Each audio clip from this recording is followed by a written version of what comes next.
Magandang umaga! Kumusta po? Narito po ulit ang update natin para sa lagay ng ating panahon. Ngayong umaga po ng August 22, 2026. Sa ngayon po ay may habagat pa rin na umiiral sa kanluran ng Luzon, pero mahina po ang epekto nito ngayon. Sa silangan po ng ating bansa, sa labas ng ating area of responsibility ay mayroon pong LPA at Bagyo.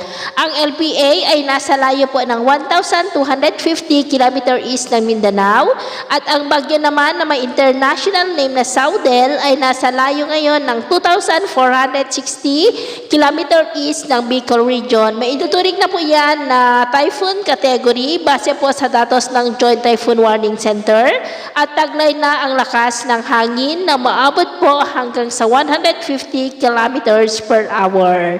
Ang dating bagyong Neneng naman po ay nasa bandang taas na po, nakalabas na po sa ating area of responsibility at sa atin naman po ang wind map forecast. Mabagal ang pagkilos ng bagyong Saudel pa-north-northwestward at posible po na higupin nito ang LPA at kung sakali po na makapasok yan sa ating area of responsibility ay tatawagin po sa local name na bagyong Obet na siya pong muling magpapalakas ng habagat next week. At maliban po sa potensyal na bagyong Obet ay posible pa na may isang bagyo na mabuo sa loob ng ating area of responsibility at mas malakas po ang hatak nito ng habagat na siya naman pong sasalubong sa buwan po ng Setyembre.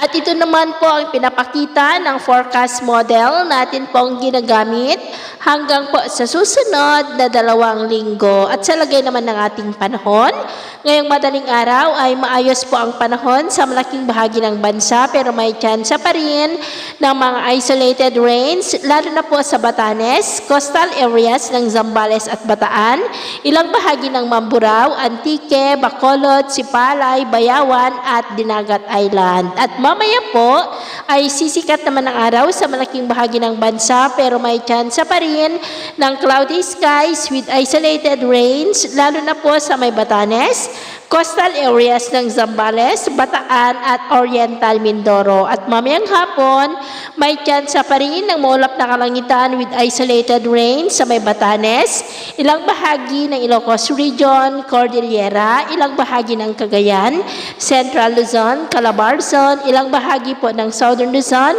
Visayas at ilang bahagi ng Mindanao. Kaya mag-ingat po tayo sa mga banta pa rin ng mga pagbaha at pagguho ng lupa. At sa atin naman pong mga baybayin, dahil pa rin sa habagat ay iwasan na muna natin ang papalaot sa kanlurang baybay ng Central Luzon, Northern Luzon Seaboard at Extreme Northern Luzon Seaboard dahil ang mga alon ay posible po na aabot hanggang sa 1.8 to 3 meters height.